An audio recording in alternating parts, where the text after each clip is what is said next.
Good morning po mga kapatid.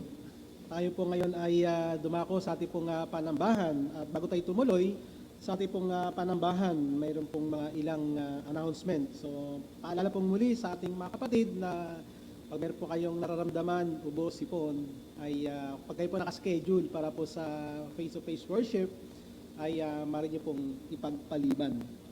At God willing, next Sunday po ay magkakaroon tayo ng Lord's Supper. Kasi first Sunday na po sa February, next Sunday. So ang mga nakaschedule ay yung mga taga-West at taga-South. Taga-South. Mga Pascua, Baguio, and Cruz family. So sila po magsisimula sa next Sunday para po sa ating Lord's Supper. So susunod, yung nakasunod na schedule, magkaroon din po tayo ng Lord's Supper hanggang sa matapos po yung tatlong grupo. So next month ulit, God willing, kung tayo magtutuloy-tuloy, ay ganun po ang magiging cycle natin. So yun po ang magiging cycle natin mga kapatid. So yun po ang schedule na natin. Tuloy-tuloy na po yan. Every Sunday, God willing, kung tayo po ay magtutuloy-tuloy. Okay, so yun po ang ating pong ilang paalala. Ngayon po ay welcome sa ating pong mga kapatid. Wala po tayong may birthday na mga kapatid, walang wedding anniversary. Pero tayo po ay patuloy po na magpupuri sa ating Diyos. Welcome po sa ating mga kapatid na ngayon po ay nandito sa ating pong face-to-face worship at maging sa ating mga kapatid sa online. So welcome po sa inyo sa lugar po ng Bicol, Leyte, abroad, Mindanao. Sila po ay Cebu. Sila po ay nakaabang sa ating kasama nating sumasamba ngayong umaga at dito po sa iba't ibang bahagi ng Cavite. Sa lugar po ng meron sa Rizal at meron din po sa Metro Manila. So welcome po sa ating pong mga kapatid at sa inyo na ngayon po ay nakaabang sa online. Okay, naramdaman nyo ba mga kapatid ang lamig ng panahon? Talagang malamig mga kapatid, kaya masarap matulog sa gabi at sa umaga. Kaya tulad namin na mga may edad na, talagang mahina sa lamig. So, natural po yun mga kapatid sapagkat yung panahon natin ay talagang malamig. Pero sana, hindi yung puso natin malamig sa pagsamba, kundi meron tayong puso na mainit, na kung saan tayo po ay sasamba sa ating Diyos, sasamba sa isang buhay at dakilang Diyos.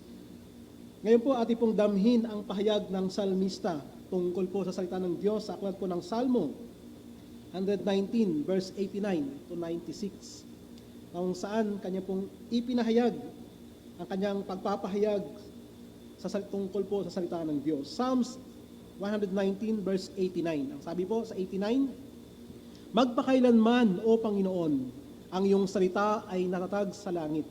Nananatili sa lahat ng salinlahi ang iyong katapatan.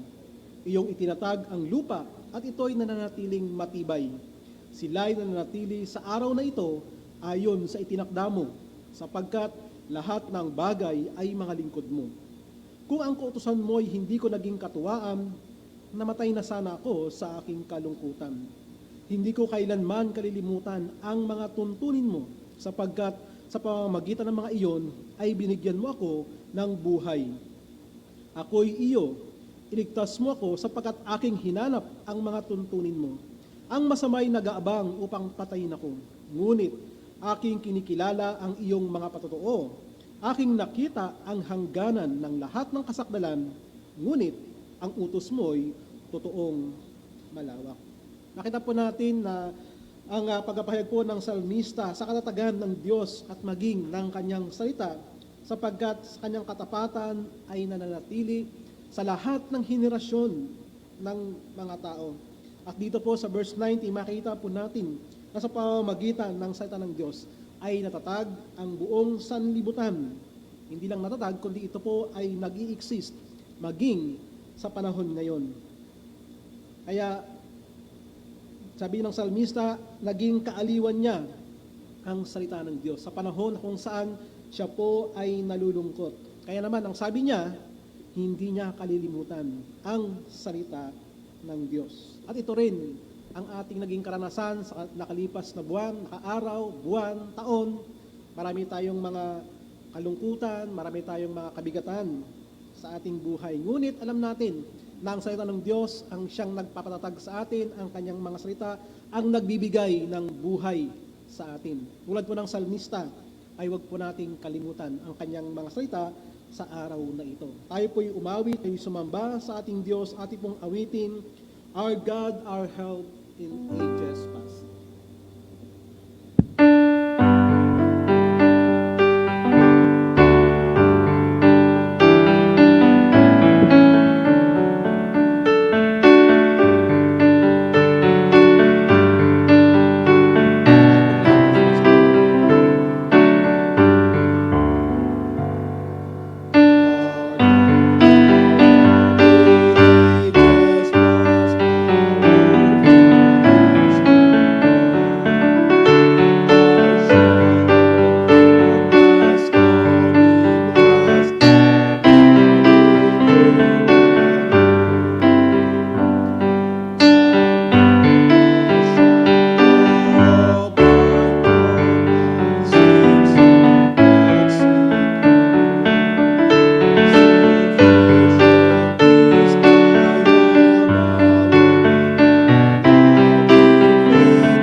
O aming Diyos, tunay po na kayo ang aming Diyos mula noong unang panahon, maging sa darating na panahon, maging ang hantungan ng ampong mga buhay ay tanging sa inyo lamang. Kaya kami po ay nagpupuri, kami po ay nagpapasalamat sa umagang ito, sapagkat tunay po na inyo kaming sinustain, inyo kaming napatuloy na binibigyan ng biyaya, ng pag-iingat sa araw na ito, upang kami makarating, upang kami sama-sama na magpuri sa inyo. Kami po ay patuloy na nagkakaisa, maging sa aming pong mga kapatid na nasa online, nagkakaisa, kami ay sumasamba at nagbibigay luwalhati sa inyo. Dalangin namin, Panginoon, sa araw na ito, nawa ay patuloy po na kayong aming maparangalan, ang aming pong mga puso ay naway mayroong sigasig na kayo ang aming binibigyan ng papuri, ng luwalhati sa umagang ito. Yan yung Panginoon, sa umagang ito ay malayo pong gumawa ang inyong pong banal na Espiritu sa bawat puso po ng inyong pong mga tao, ng abot po ng broadcast na ito upang makita nila ang inyong pong kapangyarihan, ang inyong kadakilaan. Sa lahat, sila po ay sumampalataya sa aming pong Panginoon Jesus. Panginoon, sa inyo patuloy sinasamo ang lahat ng ito sa ngalan po ng aming pong Panginoon Jesus. Amen. Habang tayo po nakaupo, muli tayong umawit. Ating pong awitin, I greet thee whom I shall redeem.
ating pananampalataya ay nakatayo sa mga salita ng Diyos na kung saan ating pong itong pinapakinggan. At ngayong umaga tayo po yung scripture reading. Ating pong basahin na aklat ng Mateo, Kapitulo 7. Ating babasahin ang buong kabanata, Matthew chapter 7.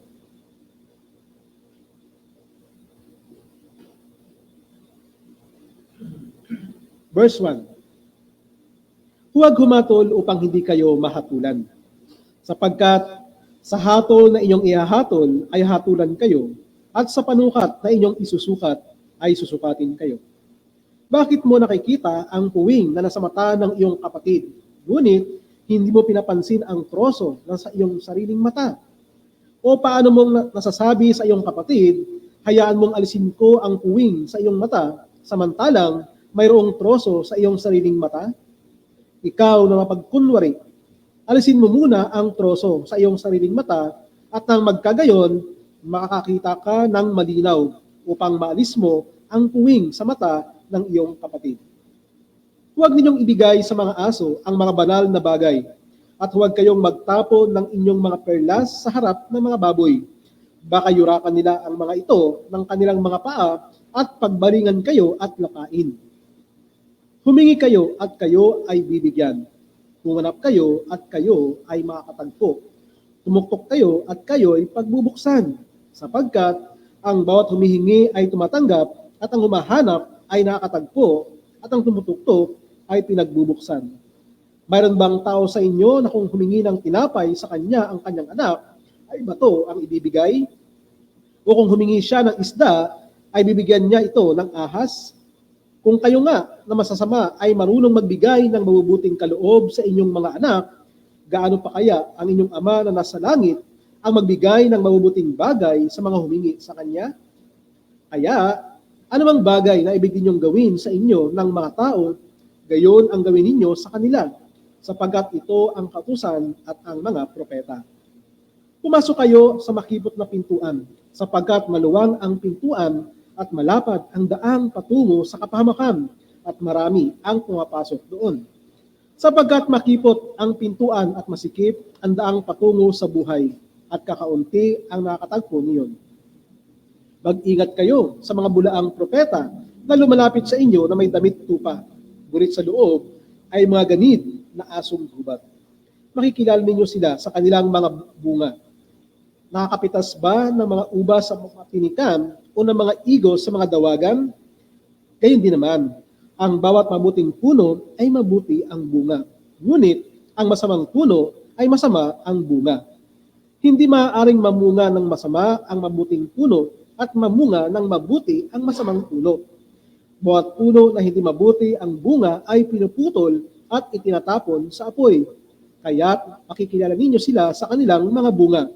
Hindi lahat na nagsasabi sa akin, Panginoon, Panginoon, ay papasok sa kaharian ng langit, kundi ang gumaganap ng kalooban ng aking Ama na nasa langit. Sa araw na iyon, ay marami ang magsasabi sa akin, Panginoon, Panginoon, hindi ba nagpropesya kami sa iyong pangalan at nagpalayas ng mga demonyo sa iyong pangalan at sa iyong pangalan ay gumawa kami ng maraming gawang makapangyarihan? At kung magkagayon ay ipapahayag ko sa kanila, hindi ko kayo kilala kailanman. Lumayo kayo sa akin, kayong mga gumagawa ng kasamaan. Kaya't ang bawat nakikinig sa mga salitang kong ito at ginaganap ang mga ito ay matutulad sa isang matalinong tao. Nagtayo ng kanyang bahay sa ibabaw ng bato. Bumagsak ang ulan at dumating ang baha. Humihip ang mga hangin at hinampas ang bahay na iyon. Ngunit hindi iyon bumagsak sapagkat itinayo sa ibabaw ng bato. Ang bawat nakikinig sa mga salita kong ito ay hindi ginaganap ang mga ito ay matutulad sa isang taong hangal na nagtayo ng kanyang bahay sa buhanginan. Bumagsak ang ulan at dumating ang baha. Humihip ang mga hangin at hinampas ang bahay na iyon at iyon ay bumagsak. Napakalakas nga ng kanyang pagbagsak. At nang matapos na ni Jesus ang mga salitang ito, namangha ang napakaraming tao sa kanyang aral, sapagkat nagturo siya sa kanila na tulad sa may otoridad at hindi gaya ng kanilang mga skriba. pagpalain po ang pagkabasa ng kanya pong mga salita at ngayon po tayo po dumako sa ating pong pagkakaloob.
Ngayon po tayo po dumako sa ating pong pananalangin at pong ipanalangin ang ating pong pakikinig ng salita ng Diyos sa umaga. Sana po ay nakahanda ang ating mga puso sa pakikinig tulad po ng ating narinig sa mensahe ng umaga Sunday School, maging sa ating pong scripture reading ay naroon pa rin ang pakikinig ng salita ng Diyos. At sana hindi lang po tayo makinig, kundi sa puso natin ating ito pa rin ang kanyang mga salita. Tayo po ay manalangin. O aming Diyos, tunay po na kayo ang Diyos na banal, kayo ang Diyos na dakila, at nakikita nyo ang laman ng puso namin ngayong umaga. Dalangin rin Panginoon na inyo pong patuloy na painitin ang puso namin sa aming pong panambahan sa mga oras na ito, lalong-lalo na sa pakikinig ng inyo pong mga salita. Sapagkat tunay po na may mga hadlang sa aming pong pakikinig. At ito inyo pong ipinakita sa amin ang mga hadlang na ito. Sana po ay huwag po namin piliin ang pakinggan namin na inyo pong mga salita, kundi aming pong ariin ito sa aming pong mga puso. Sapagkat tunay po na kayo ay nagsalita sa amin, sa aming pong mga puso. Makikita nyo ang laman ng puso namin. Kaya ay hindi kayo nagkakamali na kami ay turuan, hindi kayo nagkakamali na kami ay sawayin sa aming pong mga maling gawain sa aming pong mga buhay. Kaya salamat Panginoon sapagkat aming nadadama ang inyong pong pagmamahal sa amin, sapagkat ang inyong pong anak na minamahal ay inyong pong disiplina. Ito sa pamamagitan ng inyong pong mga salita. Kaya naman sana po ay maramdaman namin ang inyong pong pagdilingap sa amin, maramdaman namin ang inyong pong pagdisiplina sa amin upang sa ganon ay patuloy po na kami ay makapamuhay na kayo ang nabibigyan namin ng luwalhati, kayo ang nabibigyan namin ng parangal sa aming pong mga buhay. Sapagkat walang silbi ang aming pong pagiging Kristiyano, Panginoon, kung di namin tinutupad ang inyong pong mga salita. Kaya naman inyo kaming patuloy na tulungan na maisagawa namin ang aming pong mga napapakinggan. May isagawa namin sa aming pong mga buhay na hindi lang kami magkaroon ng hangarin na ito'y sundin, kundi tunay Panginoon na makita sa aming pong mga buhay. Sapagkat walang silbi aming hangarin kung hindi namin ito gagawin. Kaya naman Panginoon, dalangin namin, nawa ang banal na Espiritu ang siyang patuloy po na mag-convict ng aming pong mga kasalanan, ng aming pong mga puso, upang patuloy po na sa aming pong pakikinig ay tunay na kayo po'y magsasalita sa amin. Inyo pong tulungan na maging aming tagapagturo, kanya pong maipahayag, may kalayaan, ang inyong mga salita, at hayin niyo Panginoon na abutin ang aming pong mga kaibigan, ang aming pong mga mahal sa buhay, na wala pang tunay na relasyon sa inyo, na makita nila ang kanilang pangailangan sa inyo, at tanging kay Kristo lamang matagpuan. Kaya aming pong patuloy na sinasamo sa inyo ang nahitirang, ang susunod po ng mga oras. Sana po ay maging malinaw na makarating sa kanila ang inyong pong mga salita, at maging maayos po ang connection ng internet. Maraming salamat po, O Diyos. Ito pong aming dalangin. Sa ngalan po ni Jesus. Amen. Bilang paghahanda ng ating puso sa pakikinig ng salita ng Diyos, tayo po muling umawit. Ating pong awitin, Wondrous King, All Glorious.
Anong alam nating pinakamalaking problema ng tao ngayon?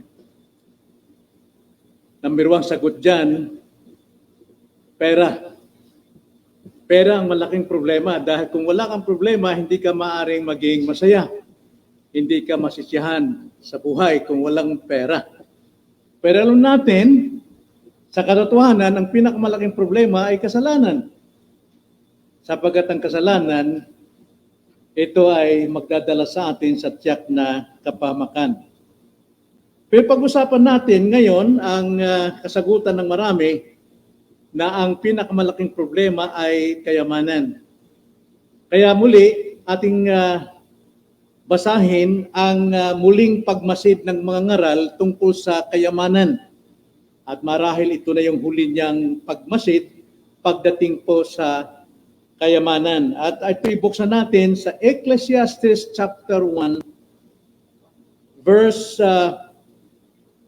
chapter 6, Ecclesiastes chapter 6, verse 1 hanggang 11. Ating basahin ito, medyo mahaba. Ganito ang sabi. May kasamaan akong nakita sa ilalim ng araw at ito'y mabigat sa mga tao. Isang tao na binibigyan ng Diyos ng kayamanan, mga ari-arian at karangalan, ano pat walang kulang sa lahat ng kanyang dinanasa. Gayumay hindi siya binibigyan ng Diyos ng kapangyarihan na tamasahin ang mga iyon, kundi dayuhan ang nagtatamasa sa mga iyon. Ito'y walang kabuluhan at mabigat na kapigatian. Kung ang isang tao ay magkaanak ng 100 at mabuhay ng maraming taon, at ang mga araw ng kanyang mga taon ay dumami, ngunit hindi niya tinatamasa ang mabubuting bagay sa buhay at hindi rin siya maililibing. Aking masasabi na ang pagkapanganak na wala sa panahon ay mas mabuti pa kaysa sa kanya. Sapagkat iyon ay dumarating sa walang kabuluhan at papunta sa kadiliman. At ang pangalan niyon ay natatakpan ng kadiliman.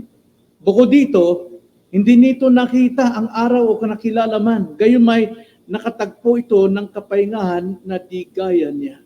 Verse 6, kahit na siya'y mabuhay ng 1,000 taon na 2 ulit na sinabi, ngunit hindi nagtamasa ng mabuti, hindi ba tutungo ang lahat sa isang dako?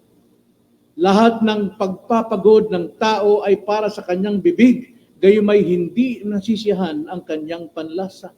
Sapagat anong kalamangan mayroon ang pantas sa hangal? At anong mayroon ang dukha na marunong kumilos sa harapan ng mabuhay? Mas mabuti pa ang nakikita ng mga mata kaysa pagalagalang pagnanasa. Ito man ay walang kabuluhan at pakikipaghabulan sa hangin. Anumang nangyari ay matagal nang alam at nalalaman na kung ano ang tao na hindi niya kayang makipagtalo sa higit na malakas kaysa kanya. Mas maraming salita, mas maraming walang kabuluhan, kaya't paanong nakakahigit ang isa. Ito ang salita ng Panginoon, ang muling pagmasid sa kayamanan. Tayo'y manalangin. Panginoon, salamat po, Ama, na ang mga salita ninyo'y katotohanan. At ang katotohanan lamang siya makapagpapalaya sa amin. Tulungan niyo kami, Panginoon, tanggapin ito at ipamuhay sapagkat ito ang solusyon ng aming pong mabibigat na problema na kinaharap sa buhay.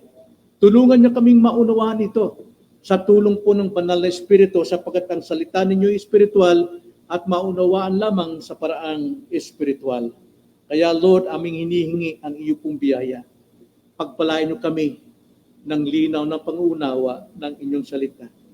At huwag niyong ipairal, Panginoon, ang natitiran naming kasalanan na siyang maghari at siyang magbigay ng interpretasyon sa bagay na ito, kundi ang iyong banal na espiritu lamang. Itong aming dalangin sa pangalan ng Panginoong Hesus. Amen. Napakasarap po mag-enjoy ang buhay at kadalasan yan ay nababatay po sa dami ng iyong kayamanan, sa dami ng iyong pera. Kaya marami pong nangangarap na magpunta ng Amerika. Tinatawag itong the American Dream sapagkat dito natin matatagpuan ang green pasture, sinasabi nila. Pero mga kapatid, lahat po ng mabuting pinagtatrabuhan at pinagsisikapan, ang kasiyahan dyan ay wala po doon, kundi ang kasiyahan ay nasa Diyos din. Ang sabi nga kung ating babalikan ang chapter 5 verse 18 hanggang 20, ganito po ang sabi sa verse 18. Ito ang aking nakita na mabuti. Nararapat na kumain, uminom at magalak sa lahat ng kanyang pinagpaguran na kanyang ginagawa sa ilalim ng araw sa lahat ng kaunting araw ng kanyang buhay na ibinigay sa kanya ng Diyos sapagkat ito ang kanyang kapalaran. Ang sabi po dyan, lahat po ng ating pinagpaguran ay dapat pakinabangan natin sapagkat ito'y kaloob ng Diyos na tayo kumain, uminom at magsaya. Pero sa isang banda, ang sabi sa verse 19, gayon din sa bawat tao na binigyan ng Diyos ng kayamanan at mga ari-arian at binigyan ng kapangyarihan na masiyahan sa mga ito at tanggapin ang kanyang kapalaran na magalak sa kanyang pagpapagod, ito'y kaloob ng Diyos.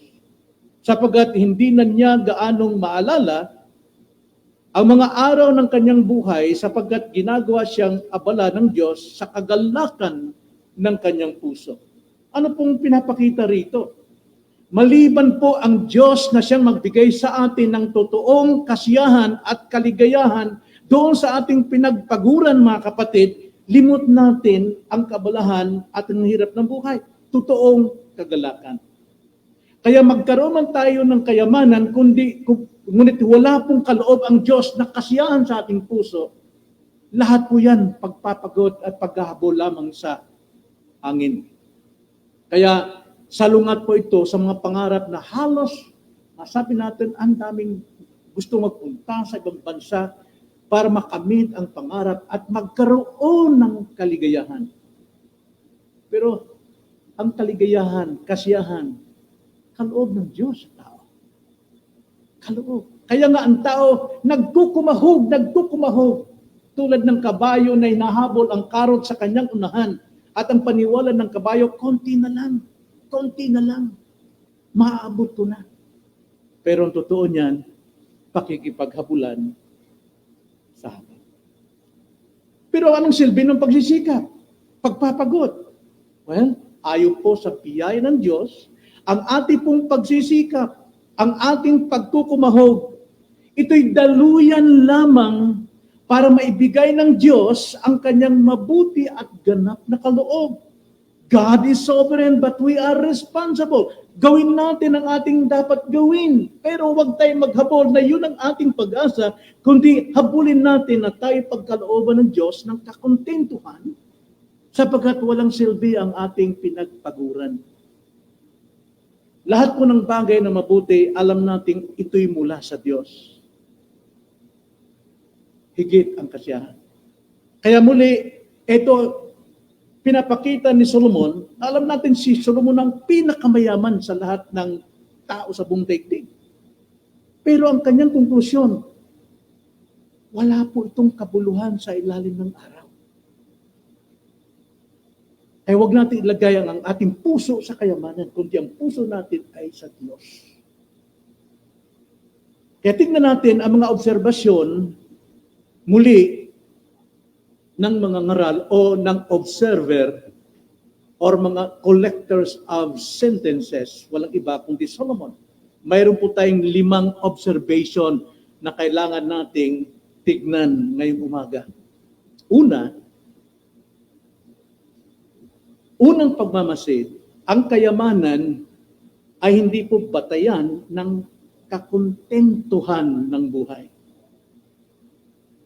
Ang kayamanan ay hindi po batayan ng kakontentuhan ng buhay. Verse 1 and 2, ganito ang sinasabi ni Solomon. May kasamaan akong nakita sa ilalim ng araw at ito'y mabigat. Ang sabi niya, mabigat sa mga tao. Isang tao na binigyan ng Diyos ng kayamanan, mga ari-arian, at karangalan, ano pat walang kulang sa lahat ng kanyang ninanasa. Gayon may, hindi siya binibigyan ng Diyos ng kapangyarihan na tamasahin ang mga iyon, kundi dayuhan ang nagtatamasa sa mga iyon. Ito'y walang kabuluhan at mabigat na kapigatian. Ang napansin agad dito ni Solomon ay ang kanyang nakikitang mabigat para sa tao. Napakabigat para sa tao. Nang ang pag-aakala ng tao na ang kanyang tinataglan na kayamanan ay buhat sa kanyang pagsisikap, pagsusumamo, pagkukumahog at pag-aasenso. Now, totoo naman talaga, pinagpapala ng Diyos ang mga masisipag. Ngunit ang taong ito, nasabi ni Solomon, napakabigat sapagkat inaakala niyang nagmumula sa kanyang sariling lakas ang pagpapakahirap. Kung hindi ako nagpawis, anong makakain ninyo? Di ba? Karamihan ganon. Tandaan natin, yumayaman ang tao dahil ito'y ipinagkaloob ng Diyos. Ayon sa verse 2. Isang tao na binibigyan ng Diyos ng kayamanan, mga ari-arian at karangalan, ano't walang kulang sa Kanya. Anong kulang sa Kanya? Yung kasiyahan, yung matamasan niya, mapakinabangan niya ang saya o sarap ng kayamanan. So anong kasamaan mayroon dyan? Kawalang kakontentuhan. Yaman ng yaman. Kaloob ng Diyos yun. Pero bakit ganon? Well, alam naman natin, ang providensya ng Diyos nagtuturo sa atin na tayo'y magtiwala at manumbalik sa Kanya.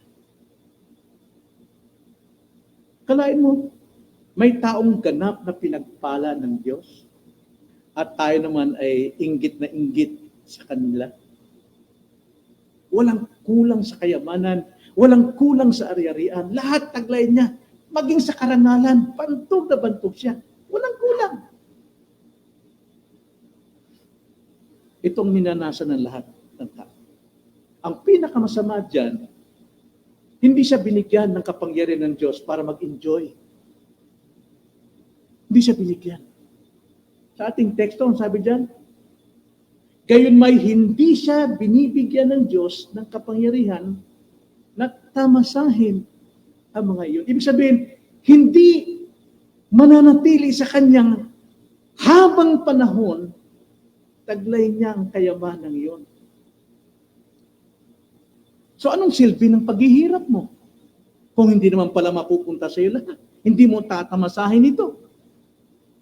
Kaya nga sa paunang pahayag ni Solomon, sa chapter 1, verse 2 hanggang 4, ang sabi niya, walang kabuluhan ng walang kabuluhan, sabi ng mga ngaral, walang kabuluhan ng mga walang kabuluhan, lahat ay walang kabuluhan. Anong pakinabang mayroon ng tao sa lahat ng kanyang pagpapagal na kanyang pinagpaguran sa ilalim ng araw? Isang salinlahi ay umaalis at dumarating ang isang salinlahi naman, ngunit ang daigdig ay nananatili magpakailanman. Ano sinasabi ron? Lilipas tayong lahat. Kung kayamanan, mananatili, pero hindi mo dala. So, mabigat dyan, ang sabi ni Solomon, ito yung pinakamabigat na kapigatian. Kapigatian. Sa verse 2, di ba? Kapigatian. Bakit po? Dahil, dayuhan po ang tatamasa nito. Ibang tao, hindi ikaw. Ang lalasap ng iyong pinagpaguran, pinaghirapan. Yun yung sabi sa verse 2. Gayon may hindi siya binibigyan ng Diyos ng kapangyarihan na tamasahin ang mga iyon, kundi dayuhan ang nagtatamasa sa mga iyon. Ito'y walang kabuluhan at mabigat na kapigatian. Kalahin mo, silang mag-i-enjoy ng pinaghirapan mo kung ilang taong ka nagtrabaho from 15 years old up to 70 years old, nagkukumahog ka. Dinanas mo na lahat ng karamdaman para kumita. Tapos, ang totoong maglarasap nito ay ang dayuhan. Mabigat po yun, di ba? Kaya ang sabi sa chapter 2, verse 21, sapagkat kuminsan ang taong gumawa ng may karunungan, kaalaman at kakayahan ay iiwanan ang lahat upang pakinabangan ng taong hindi nagpagod para dito. Ito man ay walang kabuluhan at malaking kasamaan. Marahil wala siyang anak. No? Sabi nga ron sa chapter 4, verse 8, wala siyang mapagbibigyan ng kanyang anak. At iba ang makikinabang. Walang mapag-iwanan. So, bakit po dumadanas ang ganitong mga tao na yumaman na ay nagdurusa kanilang puso? Well, talong bagay lang.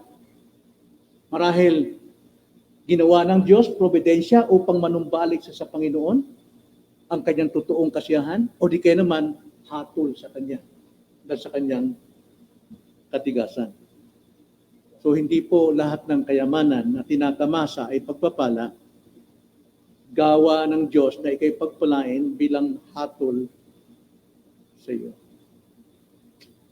Mabigat yun. Ikalawa, na pagmamasid ni Solomon, ang kayamanan ay hindi batayan ng kaligayahan. Hindi batayan ng kakontentuhan, ngayon naman, hindi batayan ng kaligayahan. Verse 3 hanggang 6. Ang sabi, kung ang isang tao ay magkaanak ng 100 at mabuhay ng maraming taon, at ang mga araw ng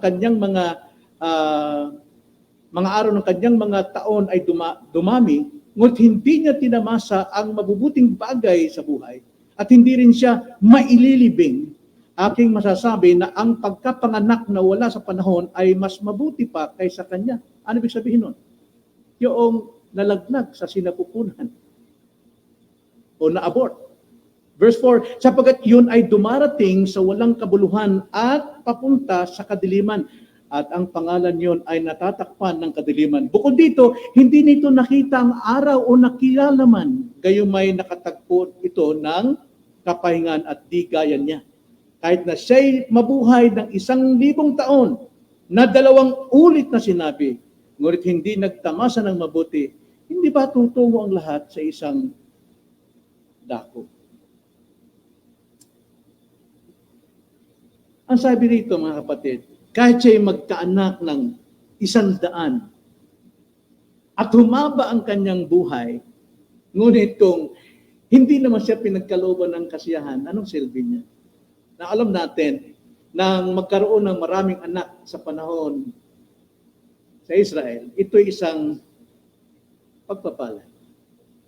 Biyaya, sapagkat inalis ang sumpa doon sa sinapupunan. Pag sinabing 100 anak, ayaw ko lang Solomon sa kanyang 1,000 naging asawa, mayroon siyang 100, walang sinabi. Pero palagi ko, itong 100 anak na ito, marahil kasama na mga anak at mga apo.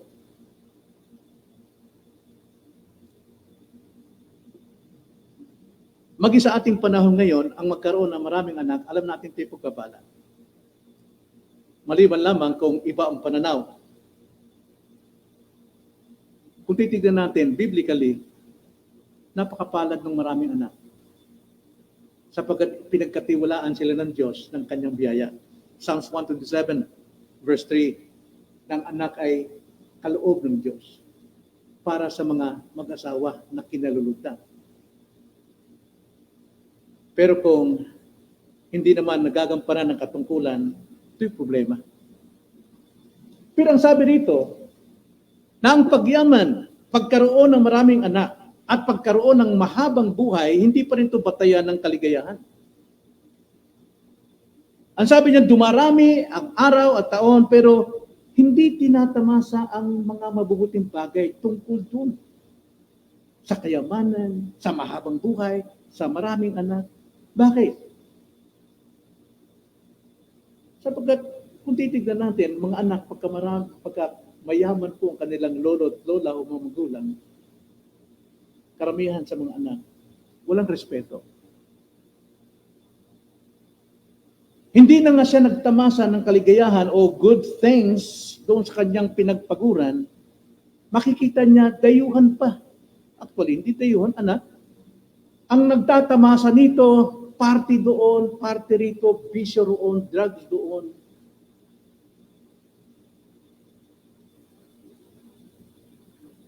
Hindi siya kamatay nang sabi niya, hindi siya mailibing. Dahil wala nag-asikaso. Mga anak, mga apo, kanya-kanyang pasyal doon, punta ron sa iba't ibang lugar.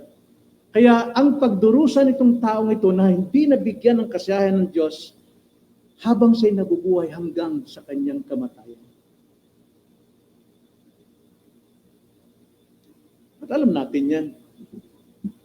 Buhay pa nga yung kanilang lolo ay nagpapatayan ng magkakapatid, mga apo dahil sa kayamanan. Kaya ang sabi nga rito sa verse 3,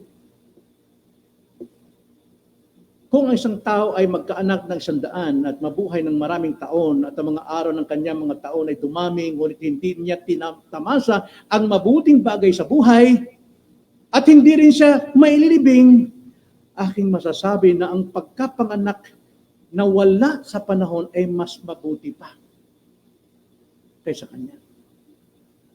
Mas mabuti pa raw yung sanggol sa sinapupunan ng ina na nalaglag o namatay sa sinapupunan o ipinanganak sa walang hindi pa panahon.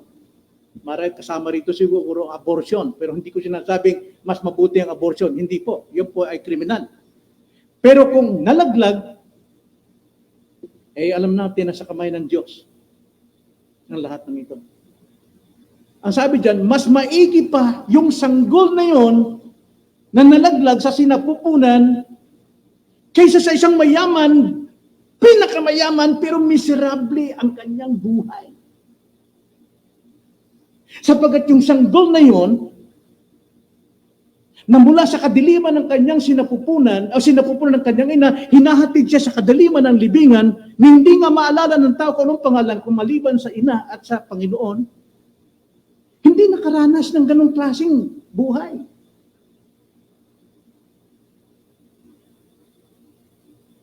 Marahil itong mayamang ito ay nagkasakit, walang dumadamay, walang dumadalaw, walang kumakalinga, kundi makinarya ang bumubomba ng kanyang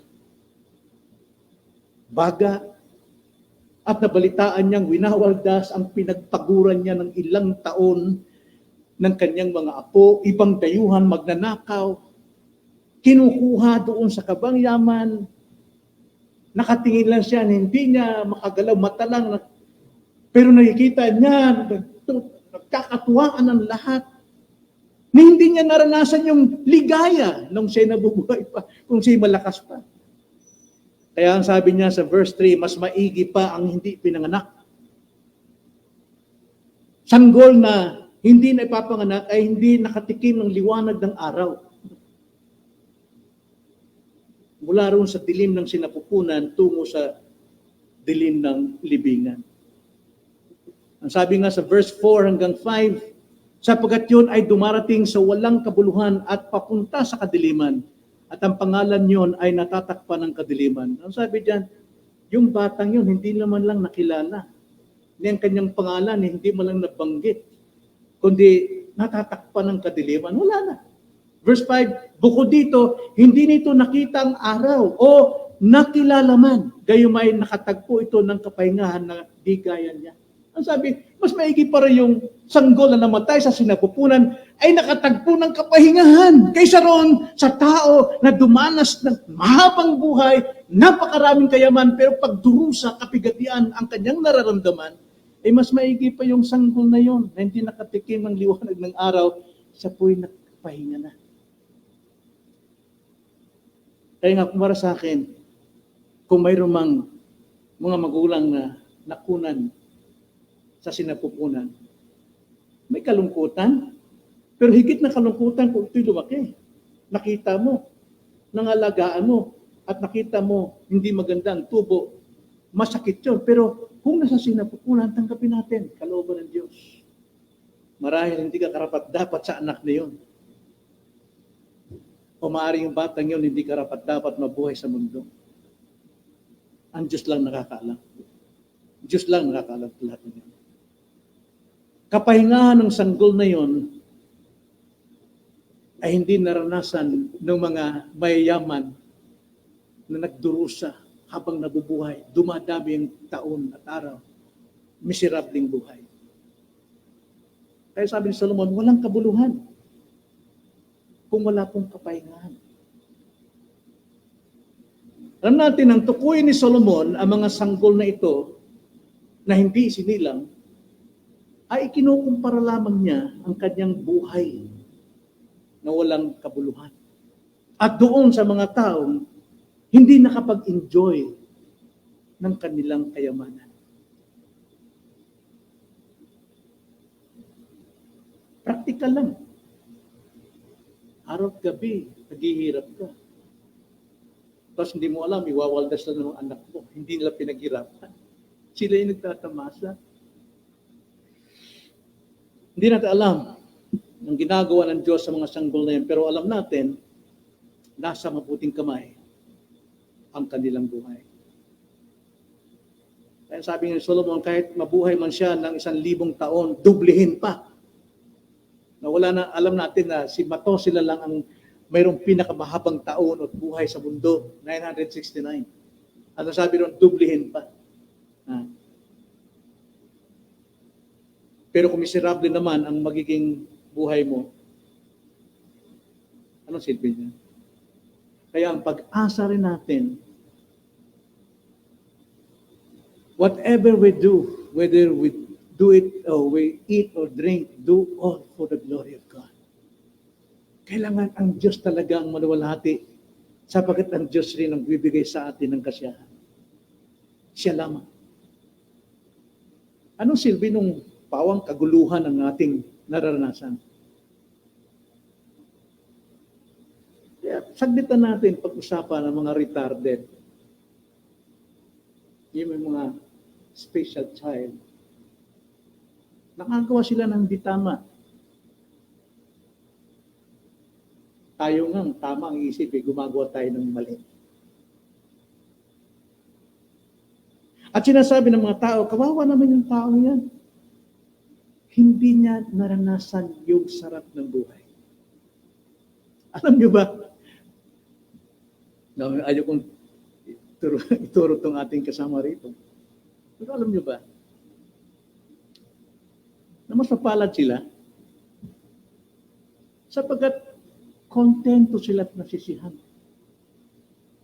sa kanilang naging kalagayan. Hindi nila alam eh.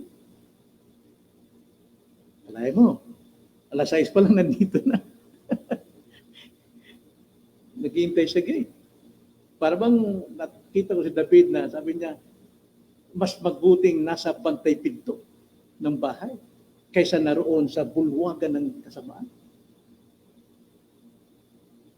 Tayo, hindi tayo kontento eh. Marami tayong mga agam-agam, marami tayong pinagkakabalahan. Mapalad itong mga taong ito. Sila yung binigyan ng kapangyarihan ng joy ng Panginoon na mag-enjoy sa kanilang kalagayan. Well, natural, gumagawa sila ng mali, pero gaano tayo na kompleto, sinasadya pa natin ang mga mali. So, tulad din ng mga nalaglag, mapalad sila. Nagkaroon agad sila ng kapahingahan, hindi nila dinanas yung kaguluhan at kapigatian ng buhay. Ikatlong pagmamasid, ang kayamanan na batayan ng katiwasayan ng buhay. Una, kontentuhan. Ikalawa, kaligayahan. Pangatlo, ang kayamanan ay hindi batayan ng katiwasayan, tahimik. Sabi sa verse 7 to 9, lahat ng pagpapagod ng tao ay para sa kanyang bibig. Gayon may hindi nasisiyahan ang kanyang panlasa. Nakita nyo? bibig natin gustong kumain, pero wala pong kakontentuhan yung lasa natin. Naghahanap pa rin. Kahit anong sarap ng pagkain, hinahanap, mayroon pa tayong hinahanap. At ang sabi sa verse 8, sapagat anong kalamangan mayroon ang pantas sa hangal? At anong mayroon ang dukha na marunong kumilos sa harapan ng mga buhay? Mas mabuti pa ang nakikita ng mga mata kaysa pag-alagalang pagnanasa. Ito man ay walang kabuluhan at pakikipaghabulan sa hangin. So itong katlong pagmamasid ni Solomon, at alam natin, mapapaniwalaan natin dahil danas niya ito. Kayamanan ay hindi batayan po ng katiwasayan ng buhay. Ang totoo niyan, kaguluhan. Alam naman natin yan. Bakit po? Dahil yung puso natin umiibig talaga sa salapi. So lahat ng pagpapagod ng tao ay para sa bibig. Para sa bibig. Lahat. Mayaman, mahirap, may pinag-aralan, at wala. So anong kalamangan ng mayaman sa mahirap? Anong kalamangan ng pinakamatalino at sa mangmang? Pareho lang naman ang hinahangad. Pagkain sa bibig. Pero, ang mabigat, wala pong kasiyahan ang ating bibig. Laging naghahangad. So anong kalamangan nung marunong at nanghangad? Pareho rin. Naghahangad. Pero ang sabi ng Panginoon sa Matthew chapter 4 verse 4, man shall not live by bread alone, but by the words of God that proceed from His mouth. Ang katiwasayan natin, ang ating kakontentuhan ay nasa salita ng Diyos sa kanyang bibig. Hindi po lahat ng material sa mundong ito. Man shall not live by bread alone. Hanapin mo't hanapin lahat. Mayroon ka na, naghahanap pa. Kaya ang sabi rito sa sunod na talata, verse 9, mas mabuti pa ang nakikita ng mga mata kaysa roon sa paggalagalang pagnanasa. Nakikita ng mata? Ano ibig sabihin nun? Mas mabuti pa yung kung anong meron ka sa iyong harapan. Kaysa lagi kang naghahangad, paggalagala kung saan pupunta.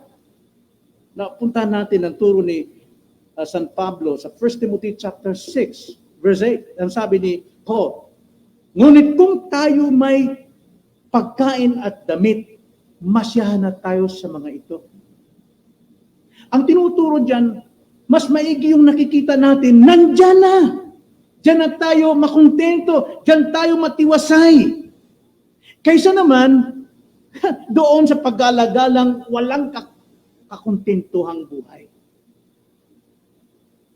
Now, hindi ko po sinasabi rito na hindi natin kailangan kumita.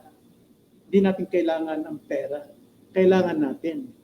Pero ang tinuturo natin dito, dapat ang kakontentuhan natin ay kung anong meron tayong kaloob ng Diyos. Alam natin, ano ba pinagkalooban yan? Pero hangarin natin na tayo pagkalooban din ng katiwasayan. Diyos lang makapagbibigay nun. Diyos lang.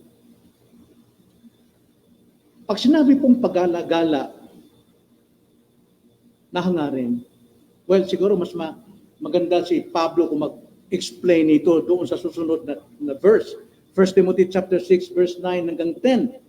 Sa 8, ganito ang sabi niya, ngunit kung tayo'y may pagkain at damit, masyahan na tayo sa mga ito. Verse 9, ngunit ang mga nagnanais yumaman, ito na yung pag-alagala, ay nahuhulog sa tukso at nabibitag sa maraming hangal at nakakapinsalang pagnanasa na siyang naglulubog sa mga tao sa pagkawasak at kapahamakan. Sapagkat ang pag-ibig sa salapi ay ugat ng lahat ng uri ng kasamaan na ang ilang nagnasa rito ay napalayo sa pananampalataya at tinusok ang kanilang mga sarili ng maraming kalungkutan. Now, ang kasausap dito ni Pablo, mga believers,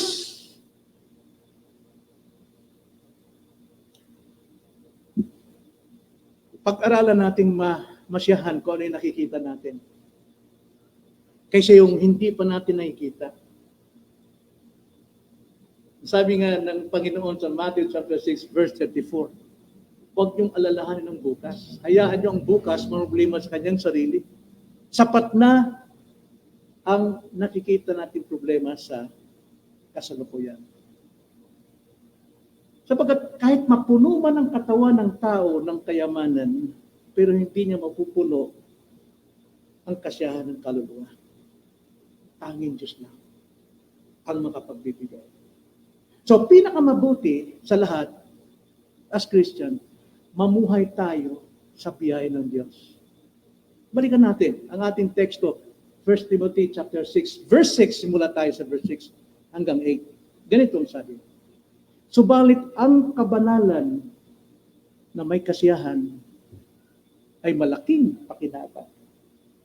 Sapagkat wala tayong dilalang anuman sa sanlibutan at wala rin naman tayong may lalabas na anuman. Ngunit kung tayo'y may pagkain at damit, masyahan na tayo sa mga ito. Ibig sabihin, anumang biyaya, pinagkalooban ka man ng Diyos ng kapangyarihang yumaman, sapagkat ang Diyos ang nagbibigay sa atin ng kapangyarihang yumaman, Deuteronomy 8, masyahan tayo dyan palagi. Masyahan tayo. Gawin natin ang katungkulan na magtrabaho, gawin ang nararapat, dahil sa mga masisipag, ang Diyos talaga ay nagpapala. Pero sa kasakiman, dahil sa pag-ibig sa sarili, andyan na yung kasakiman, hindi na naging generous. Ang sabi ng Panginoon, kayo'y kayang pasaganahin ng Panginoon, bigyan ng binhi upang kayo naman ay makapagbigay ng biyaya sa iba. It is more blessed to give than to receive. Mga kapatid, huwag natin kakalimutan yan. Kailangan talaga mayroon tayong labasan ng ating pagpapala. Sapagkat kung hindi, lalamunin tayo ng kasakiman.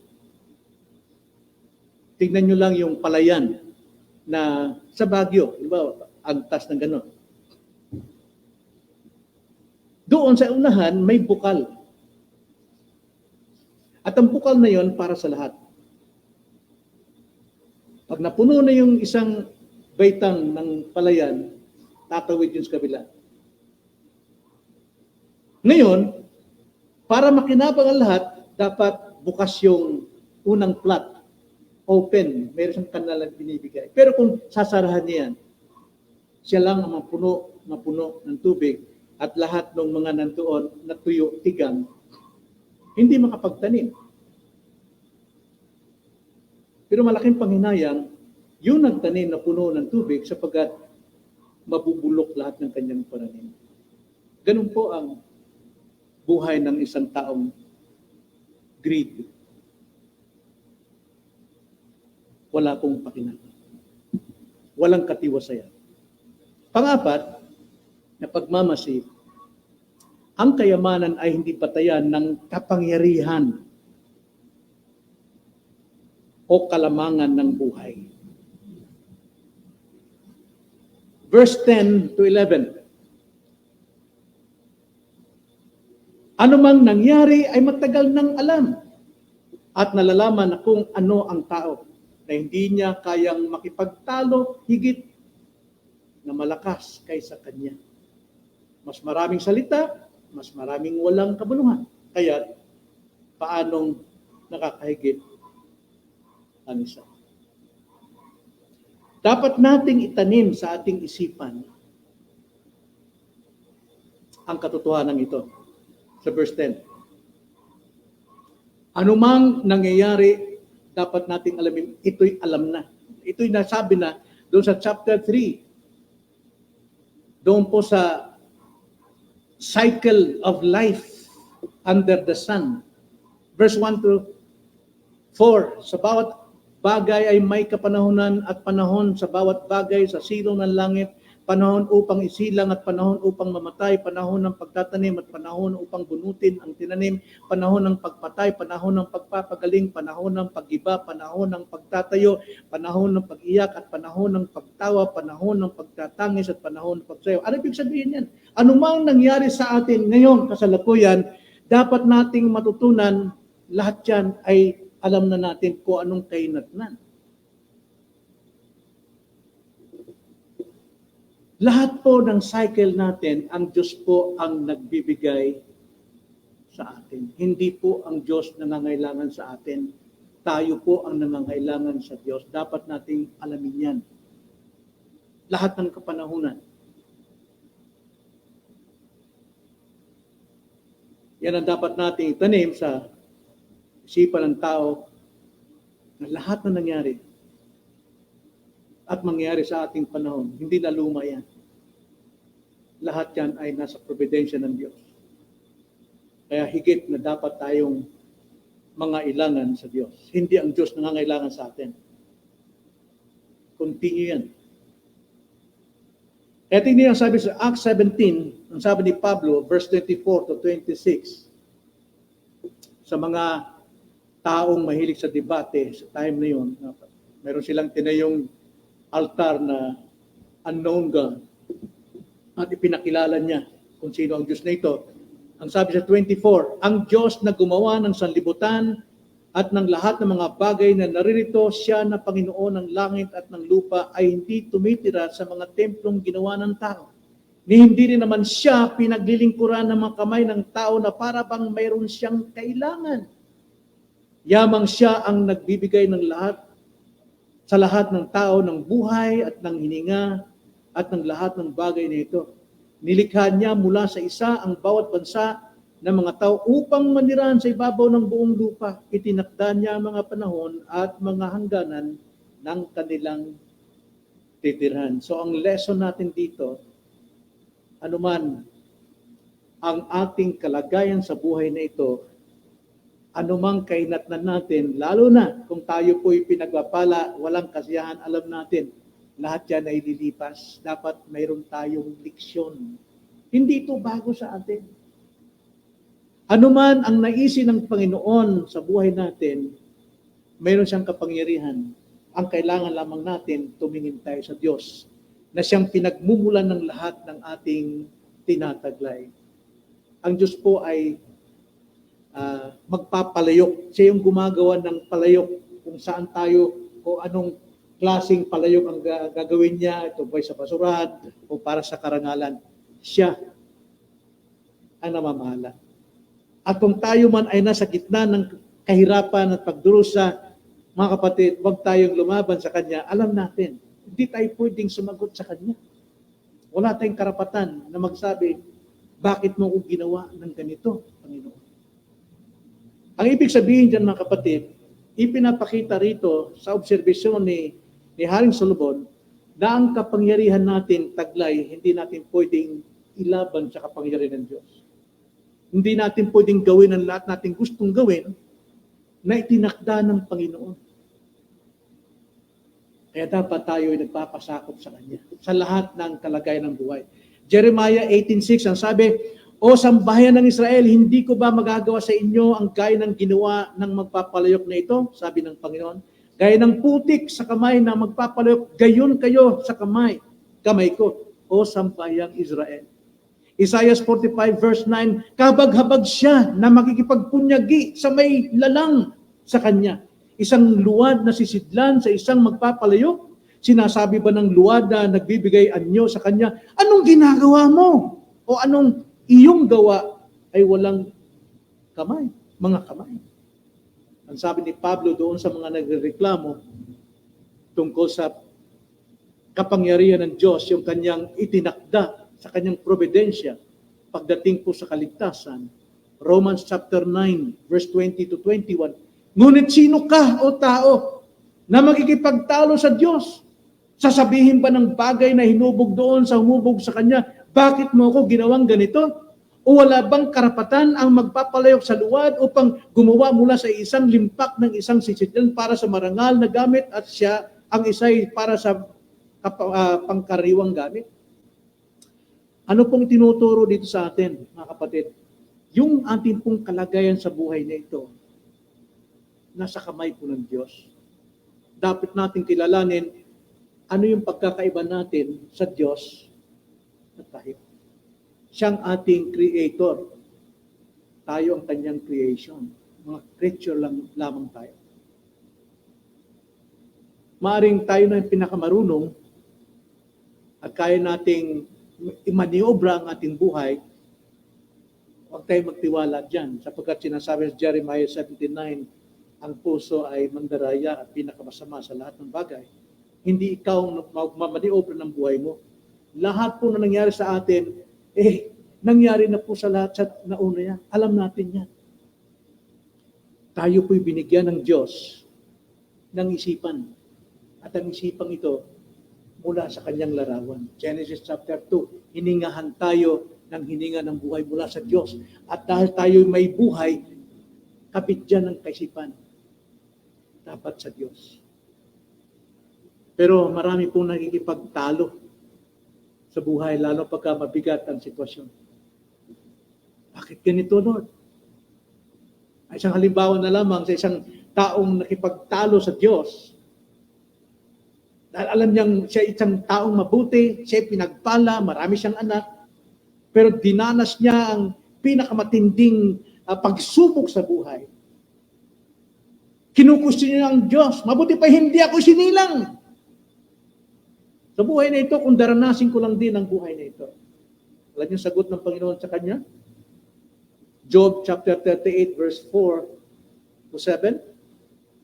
Ang sagot ng Panginoon sa kanya, nasaan ka nang ilagay ko ang mga pundasyon ng lupa?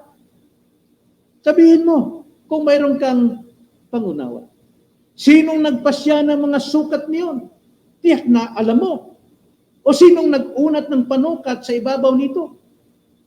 Sa ano nakabaon ang kanyang mga pundasyon? O sinong naglagay ng batong panulok niyon? Nang sama-samang umawit ang mga tala sa umaga at ang lahat ng mga anak ng Diyos ay nagsisigawan sa tuwa. Ano pong sinasabi dito? Wala po tayong kapangyarihan laban sa ating tagapaglikha. Ang kailangan natin ay magpasakop sa Kanya. Kaya sabi sa verse 11, mas maraming salita, mas maraming walang kabuluhan.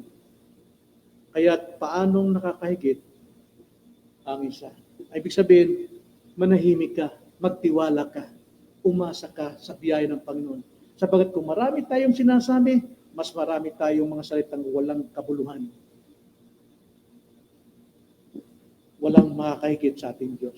Panglima, panghuling obserbasyon ng mga ngaral, ang kayamanan ay hindi batayan ng kasiguruhan ng buhay. Ganyan tayo. Pag ako nakapag-abroad at nakapagpundar ng bahay, okay na. Ganda yung simpleng buhay lang, manahimik. Nasaan? Pag ako'y nakapagtapos at nakapagtrabaho, kahit konting sweldo lang, okay na. Nasaan?